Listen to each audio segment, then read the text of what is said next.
우찌무라 간조 전집 2권 제2부 지인론 4 지리학과 섭리 페이지 218페이지부터입니다.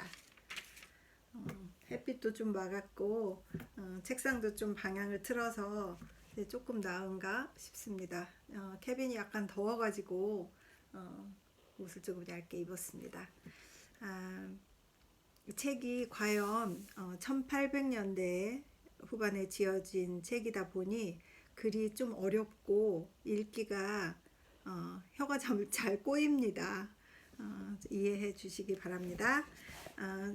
제가 딸이랑 얘기를 하면서 엄마가 책을 읽기로 했어. 그래서 이렇게 녹음을 할 거야 라고 했더니 왜요? 라고 물어보는 거예요. 뭐 때문에요? 라고. 그래서 좀 유머러스하게 대답할 일이 없을까 하다가 나중에 엄마가 죽은 후에 제 손주 다니엘이 있는데 다니엘이 커가지고 할머니가 60이 다 됐을 때 이런 거 하나를 남겼어 라고 해주고 싶어서 그런다 이렇게 얘기를 하니까 막 웃는 거예요. 나중에 제가 죽고 나서 아이들이나 손주들이 본다면 우리 할머니가 우리 어머니가 60이 다 돼갈 때 책을 이렇게 읽으면서 뭔가 의미 있는 시간을 보내려고 몸부림쳤구나 라고 생각한다면 얼마나 좋을까 하는 생각이 들었습니다. 잠깐 기도하겠습니다. 하나님 은혜를 감사합니다. 우찌무라 간조 선생님 책이 읽기가 쉽지가 않습니다. 용어도 어렵고 내용도 사실 제가 감당하기에 약간 어려운 면이 있습니다. 하지만 용기 주시고 다 함께 이 귀한 책을 읽어나갈 수 있도록 하여 주시옵시고 이분의 이 방대한 지식과 참 어마어마한 영적인 그 깨달음이 우리에게 조금이라도 전달될 수 있도록 인도하여 주시옵소서. 감사드렸고 예수님 이름으로 기도합니다. 아멘. 지리학과 섭리, 섭리의 의의. 섭리란 무엇인가요? 섭리란 종교상의 수로로서 영어의 province를 번역한 말이다. 웹스터는 이 말을 해석하여 하나님이 만유 위에 진행하는 선견과 배려라고 하였다. 그러므로 섭리, province란 말은 흔히 종교학자들이 써왔던 의장, design이라는 말과 뜻이 비슷하다. 말하자면 조물주가 우주를 지음에 있어서 시계공이 시계를 만드는 것과 같이 일정한 방식과 확고한 목적을 가지고 하셨다는 말이다. 그러므로 섭리의 관념은 절대적 의지가 존재한다는 관념이다. 그런데 절대적 의지 존재에 관한 문제는 순수 철학상의 문제이므로 내가 여기서 논할 것이 못 된다. 나의 탐구는 귀납적이다. 나에게는 지리학의 사실이 뚜렷이 주어져 있다. 그러므로 나는 상식과 가장 알기 쉬운 추리법을 가지고 이 지구는 우연히 생겨난 것이냐 아니면 하나의 큰 사상이 그 가운데를 꿰뚫고 있는 것이냐 하는 점을 판별하는 데 있다. 육지의 기계적 분포. 지구 표면에는 5대양과 6대주가 있다. 피상적으로 관찰하면 그것을 우연한 분포라고 말할 수 있다. 그러나 주의 깊게 살펴보면 적어도 다음과 같은 기계적 분포법에 따라서 된 것임을 알 수 있다. 5대륙은 제1도와 같이 북극을 중심으로 하여 3대륙 덩어리로 세 방향으로 방사되어 있다. 1. 아시아, 오스트레일리아 육지 덩어리, 수마트라, 자바, 반다 제도는 두 대륙을 잇는 사슬이다. 그리고 동인도 다도해는 수심이 600척을 넘는 데가 매우 드물다. 2. 유럽, 아프리카 육지 덩어리. 지중해는 육지 덩어리 움푹 패인 곳이다. 이것은 두 대륙의 산맥의 방향으로 짐작할 수 있다. 그 시칠리아 섬이 이탈리아 반도를 아프리카 북안으로 연속시켜줌을 보아 알 수 있다. 아시아 대륙의 서북부의 오브하구로부터 우랄 산맥의 동사면을 따라 남방 카스피해에 이르는 곳은 움푹 패인 곳으로 옛날에는 여기가 모두 바다였다. 그것은 카스피해에서 사는 동물이 북빙 양산의 동물과 똑같다는 점으로 미루어 알 수 있다. 그러므로 만일 흑해와 홍해를 계산에 넣는다면 유럽과 아시아의 경계는 물이라 보아도 무방할 것이다. 3번 아메리카 대륙. 이곳은 3대륙 중에 가장 뚜렷한 곳이다. 이제 이 3대륙 덩어리를 서로 비교해 볼 때 다음과 같은 묘한 공통점을 발견하게 된다. 1. 각 육지 덩어리는 남쪽이 뾰족하고 북쪽은 뭉턱하다. 오스트레일리아의 남단 사우스곳, 아프리카의 남단 희망봉, 아메리카의 남단 호온곳. 각 육지 덩어리는 남북의 둘로 나누인다. 3. 각 육지 덩어리의 동남 귀퉁이에 큰 섬이 있다. 오스트레일리아의 동남에 뉴질랜드 섬이 있고 아프리카의 동남에는 마다가스카르 섬, 남아메리카의 동남에는 포클랜드 섬이 있다. 각 육지 덩어리 동쪽의 동안에 큰 섬이 없다. 각 육지 덩어리 북쪽의 동안에는 큰 섬이 있다. 아시아에 일본 섬이 있고 북아메리카에는 뉴펀들랜드 섬이 있다. 유럽에는 동쪽에 바닷가가 없기 때문에 섬이 없는 것 같이 보이지만 우랄 산맥은 섬이 바닷속에서 솟아나 있는 것처럼 유럽과 아시아에 걸친 큰 지면 위에 우뚝 솟아 있다. 5. 각 육지 덩어리의 남북 중간에 동쪽으로 다도해가 있다. 아시아와 오스트레일리아 사이에 루손, 보르네오, 기니, 셀레베즈 등을 포함한 동인도 멜라네시아 다도해가 있고 유럽과 아프리카 사이에는 4개의 다도해가 있어 시크라데스 군도, 키프로스, 로즈 군도를 포함한다. 남북 아메리카 사이에는 유명한 서인도 군도가 있다. 북대륙은 남쪽을 향해 각각 3개의 반도를 가지고 있다.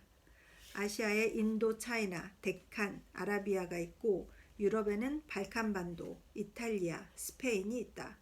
그리고 북아메리카에는 플로리다, 멕시코, 캘리포니아가 있다. 이런 현상을 우연한 일치라고 보기 어렵다. 이제 기계적인 분포는 제쳐놓고 역사적으로 육지의 분포 구조도를 고찰해 보면 한층 더 그 속에 숨은 뜻이 있음을 알 수 있다. 이분 어떻게 이렇게 이런 걸 잘하시지? 지리의 목적. 지리의 목적은 무엇인가? 그것은 인류를 발달시키는 데 있다.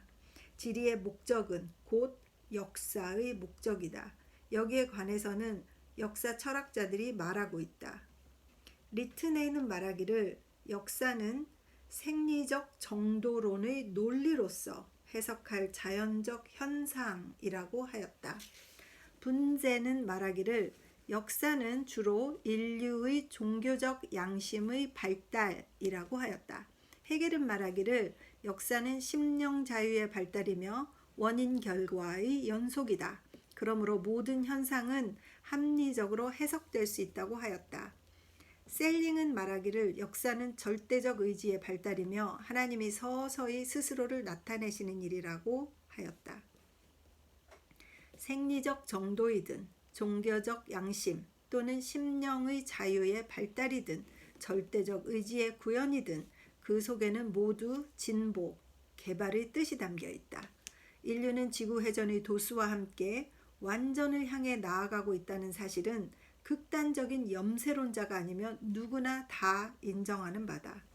그리고 인류의 보금자리인 땅은 그 진보와 개발을 돕고 촉진하는 곳이다. 땅은 교육적 특성을 갖는다.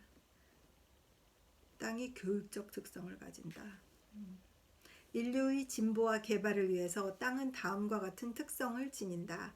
진보를 돕기 위해서 땅은 개척, 경작, 연수, 교통의 편리를 지녀야 한다. 개발을 돕기 위해서 땅은 다소의 장애를 인류에게 준다. 땅의 구조가 만일 인류의 진보에 전혀 도외시했다면 인류는 발전하지 못할 것이다. 또 아무런 장애물도 없다면 너무 쉽게 발전하여 심령의 나태와 교만을 낳아 땅과 영이 개발되지 못할 것이다. 적당한 장려와 적당한 장해는 교육상 필요하다. 하늘은 사람에게 이런 특성을 가진 지구를 주셨다. 우리가 사는 지구는 교육상 절대의 가치를 갖기 때문에 거의 완전함과 동시에 아주 완전치는 못하다. 말하자면 이 지구는 사람의 노력을 쏟아 부을 때 비로소 완전하게 된다. 참 대단하시네. 땅의 편리. 지구 전체를 훑어볼 때 우리는 그것이 인류의 행복을 위해 가장 적절한 구조와 분포로 이루어졌음을 알게 된다. 몇 가지 예를 들면 다음과 같다. 1. 육지는 지구 표면의 3분의 1이며 물은 3분의 2다. 6, 27, 물 72의 비례. 이것은 첫째로 육지의 식물에게 물을 주기 위해서이고, 둘째로는 물이 육지보다 운송에 편리하므로 육지와 육지 사이의 교통을 편하게 하기 위함이다. 육지는 온대에 많고 열대와 한대에는 적다. 이것은 육지가 쾌적한 곳이 되게 하기 위함이다. 와. 3. 낮은 땅은 적도에서 멀수록 많고 높은 산과 고원은 주로 적도 바로 밑에 있다. 이것은 몹시 뜨거운 곳에서는 해면에서의 고도를 높여서 더위를 줄이고 태양 광선의 사각이 강한 곳에서는 고도를 낮추어서 광선을 모두 흡수시키기 위함이다. 4. 각 육지의 덩어리는 그 중앙부를 물로 차단하여 동서간의 교통을 편하게 했다. 곧 아시아와 오스트레일리아 사이에 동인도 다도해가 있고 유럽과 아프리카 사이에 지중해와 홍해가 있고 두 아메리카 대륙 사이에는 카리브해와 멕시코만이 있다. 5. 큰 산맥은 주로 육지 덩어리의 한편에 치우쳐 있고 바람이 불어오는 하위에 자리 잡고 있다. 이것은 습기를 그 한쪽에 모이게 하여 불필요한 고원과 사막을 덜게 하기 위함이다. 6. 한난 두 종류의 해류로부터 이익을 얻는 육지는 많고 손해를 보는 지역은 적다. 와, 대단하시다. 땅의 불편. 그러나 지상의 불편과 결점도 적지 않다. 그 예를 두세 가지 들면 1. 추운 지대에는 얼어붙은 땅이 있고 열대지방에는 불모의 사막이 많다. 그렇지. 2. 동서의 통로에 수에즈, 파나마 지역 같은 교통상의 장애가 있다. 3. 아프리카, 오스트레일리아와 같이 산맥이 육지의 사방을 둘러싸서 해안과 오지와의 교통을 방해하고 또 우로를 차단하여 수만 평방마일의 불모지와 사막의 땅을 만들어 놓았다. 그 밖에도 많은 장애물이 있다. 그러나 지구 표면 전체를 관찰할 때 편익이 많고 장해는 적다. 장려는 언제나 있고 방해는 예외적이다. 해륙의 분포와 형상 및 구조는 인류의 발달을 돕도록 되어 있다는 사실은 주의 깊게 지리학을 공부하는 사람이면 쉽사리 알 수 있다. 이야, 지리학이 진짜 좋네요. 인류의 발달과 개인의 발달. 인류의 발달이란 체, 지, 영의 균형적 발달을 말한다. 그러므로 그 발달은 인류를 대표하는 한 개인의 발달에서 배울 수 있다. 모범적인 한 개인의 발달 순서는 다음과 같다. 1. 소아시기. 주로 육체의 발달 시기로 그의 사유는 상상적이며 영성은 유치, 단순하고 고상한 관념을 감수하기 쉽지만 이것을 이상에 비춰 의심해보고 토의하고 연구하는 힘은 매우 약하다.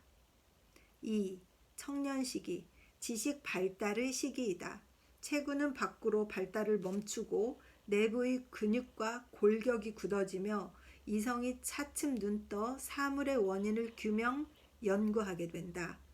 경험을 쌓음에 따라 더욱 생명의 가치를 깨닫게 되고 이상이 움터서 이것을 실행해 보려는 의욕이 불붙는다. 3. 장년 시기. 실행 활동의 시기이다. 체, 지가 함께 성숙하여 사상이 실천에 옮겨지게 된다. 생명은 노동이 되고 땅은 하나의 공장으로 보이게 된다. 4. 노년 시기. 차분히 사색하는 시기이다. 체력과 지력은 쇠해지고 임무를 완수하여 이제는 평온하게 천명을 기다릴 뿐이다. 영성이 더욱 발달하여 영원한 음악 소리에 귀를 기울이게 된다. 시인 워즈워드가 읊은 바와 같다. 내 어깨의 날개가 펄럭이는 듯하다. 그러나 나는 땅 위에 머물러 선체로 바라본다. 하늘을 향하는 빛나는 걸음을 더듬어 갈 길을. 인류 전체의 발육 역사도 순서가 같다. 다만 인류 전체의 발육 과정에는 노년 시기가 없다. 개인은 시들다 죽지만 세상은 더욱더 커진다. 인류 최종기는 극기와 박애의 시대이다. 그러므로 코커 박사는 인류의 진보 역사를 다음 4시기로 나누었다. 제1. 복종 시기. 2. 양심 발달 시기. 3. 자유 발달 시기. 4. 의지 발달 시기. 내가 관찰한 바로는 땅은 인류의 이 발달을 촉진시키기 위해서 만들어진 것 같다. 말하자면 그의 산실이자 유년기 발육을 위한 대륙이 있고 그의 교육장, 곧 독일인이 말하는 짐네지움으로 활용되는 대륙이 있고 그의 활동 대륙이 있고 극기와 박애를 기르고 드높이는 대륙이 있다. 나는 이제 이 순서대로 내가 연구한 바를 설명하려 한다. 참 신앙도 좋으시지만 지식도 대단하시고 그것을 정리해서 이렇게 글로 쓰신 걸 보니 정말 이분이 왜 이렇게 유명하시고 왜 이렇게 추앙을 받는지를 알 수 있는 것 같습니다. 자, 이렇게 해서 지리학과 섭리라는 부분을 읽었습니다. 잠시 기도하겠습니다. 주님 은혜를 감사합니다. 지리학과 섭리라는 부분을 읽었습니다. 주님 참으로 땅이 정말 하나님의 섭리를 나타낸다는 것이 무엇인지 알게 해주셔서 감사합니다. 어려운 책이지만 쭉 읽을 수 있도록 주님 은혜를 베풀어 주시옵시고 도움을 주시옵시고 우리가 눈을 열어 흥미를 가질 수 있도록 도와주시옵소서. 감사드리며 예수님 이름으로 기도드립니다. 아멘.